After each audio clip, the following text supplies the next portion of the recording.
verse 7. I am the vine. My Father is the husbandman. What does that mean? It means that Jesus is branching himself in you. He is vining himself in you. And notice he didn't say, I am the cedar. A cedar is very linear. A vine is opportunistic. A vine goes where there is soil, sun, and water. The Lord told me one time, he said, I'm the God who never planted anything in a row. And if we like to have all of our ducks in a row, if we like things to be very linear and simple and something anticipatory, something familiar that's easy to expect, then we're going to be somewhat disconcerted in the thought of truly abiding in the vine, because the vine, like Jesus said in John 3, he said the person that is born of the Spirit is like the wind. You don't know where it's coming from. You don't know where it's going. Do you understand what that's saying? We want to know why, and we want to know where, and we want to know when. Let me tell you something. Understanding is highly overrated. There is a peace that passes understanding. Peace will put you in the fast lane with God. Understanding will put you on the side of the road. I know people who have sat on the sidelines of their destiny for 20 years because they did not understand. They wanted God to give them who, what, where, when, and why. And they were not willing to set aside the demand of the rational mind. The mind is saying, we're not going anywhere until I get answers. And their spiritual destiny, their vocation, just ends right there. So if we're going to abide in the vine, we must let the vine take us whithersoever it will. We must be like the wind. We don't know where we're coming from, and we don't know where we're going. And no one else knows where we're coming from, and no one else knows where we're going. That will limit your friendships. There are people that will not hang with you if they do not understand you, or if you are not tracking in a direction of life, manner, and conversation that is acceptable to them, or is somehow fits into their paradigm in such a way that they're not threatened. He goes on, he says, every branch in me that bears not fruit, he takes away. So, God, where are you? Well, maybe we weren't bearing fruit. We can read in Galatians about the fruits of the Spirit.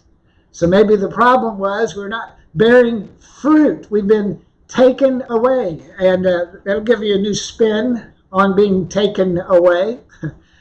Say, I'll fly away. Well, are we flying away because we're not bearing fruit? You know, Proverbs says that the wicked will be removed from the earth, but the righteous will be established and remain in it. Are you really sure you want to fly away? Listen to what I'm saying and what I'm not saying. Every branch that bears fruit, he purges it. And the one thing about purging,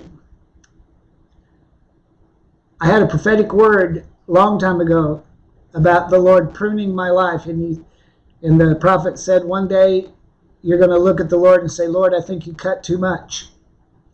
I can say this, that when my spouse passed away in 2020, yes, that was something the enemy did. But in and of myself, within my own being, that was a pruning. That was something, and it's like, Lord, you cut too much. But if we learn how to suffer with him, you know, we can suffer independent of him. Bad attitudes, unbelief, complaint, rebellion. Or we can choose to be with him in our suffering. Then 1 Peter says there's a glory that follows.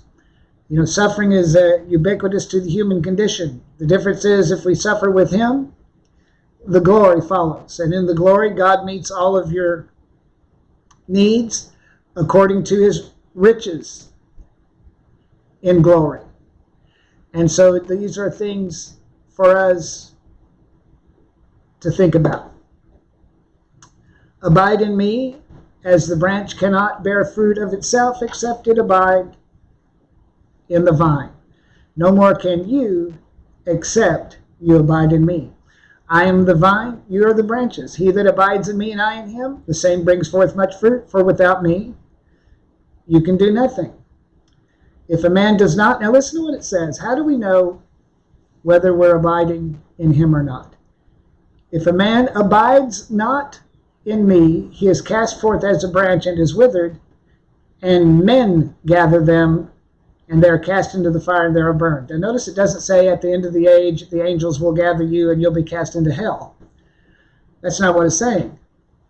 If you're not abiding in him, men are gathering you. Are you gathering together unto men? You know, the church is as much a personality cult as the political world is.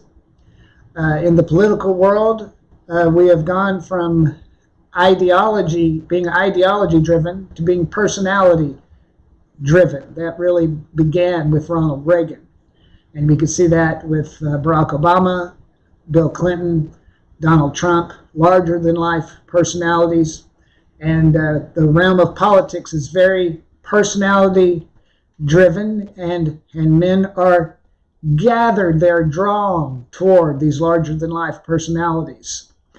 And the church, unfortunately, has demonstrated characteristics like that, and it's not in our best interest, but it is an indicator. You can't solve the problem on the level of the problem. What's the problem? The problem is we're not abiding in him. If we are being gathered by men, then we are not abiding in him. I've seen people get up and do everything but give altar calls to Donald Trump. I've seen people get up weeping and trembling and talk about how Donald Trump appeared to them and laid hands on them and promoted them and all of this kind of thing. Listen, we don't want to be gathered by men, even good men, even men with whom we might agree as to their political stripe. We want to abide in him, and if we are abiding in him, then we can genuinely bear much fruit. I've yet to see a politically saturated mind produce much fruit of the Spirit. You see a lot of vitriol, you see a lot of anger, fear, opinion, angst. You know, those things are not fruits of the Spirit. And the thing is, we distance ourselves and we put ourselves unnecessarily into a season of pruning when we put ourselves in that type of thinking. It's not that we should not be politically responsible. We live in a world of representative government. As a citizen, we have deep responsibilities that we should carry out in the realm that touches on politics. But we never need to we cannot let the tail wag the dog. We must maintain our being anchored in him. Get your sense of self-referral and well-being from Jesus. We don't want to be gathered, and you see people, well, I've been burnt, bruh. Yeah, you've been gathered by men and you've been burned. If you've been burned, first thing you need to ask yourself, have you been gathered by men more than gathered by Christ? Is there an adjustment made? You do understand that this human condition is a constant state of adjustment, a constant state of living a repented life. And so it's a moment of thoughtfulness. Things can be different. Things are the way they are. The Lord told me one time, things are the way they are, Russ, because of what you're doing. If you want something different, you have to do something different. My reply to the Lord is, I'm going to quit talking to you. He says, you'll come back when you get hungry. So are you burnt? Are you church hurt? Are you wore out? Satan's strategy in the end times is to wear out the saints. I'm wore out. I'm exhausted. Okay. Then we're under the impetus of something other than being gathered unto him. Let's come back and allow him to vine himself in you, to branch himself in you, and begin to abide in him and get our sense of self-referral from him and anchor ourselves in him in a posture of rest and ruling and reigning, and come out of the fires of our own making. Does this message bless you? Go to fathersheartministry.net. Click on the donation link. Sow into this word. A lot of people would hear this and trying to grasp and understand it because it's concepts they're not familiar with. And I understand that, but it's better caught than taught. Sow into this word. Why sowing? Money answers all things. What's your answer? What is your answer to this message? Your money is your answer. And I know a lot of people don't like that because money is their God. But I would say if this message resonates with you, money answers all things, let there be an answer. Go to fathersheartministry.net and give an answer. If you don't do that, well, you've answered already. And that's okay. It's not the only way to transact in faith. Trust me, I know.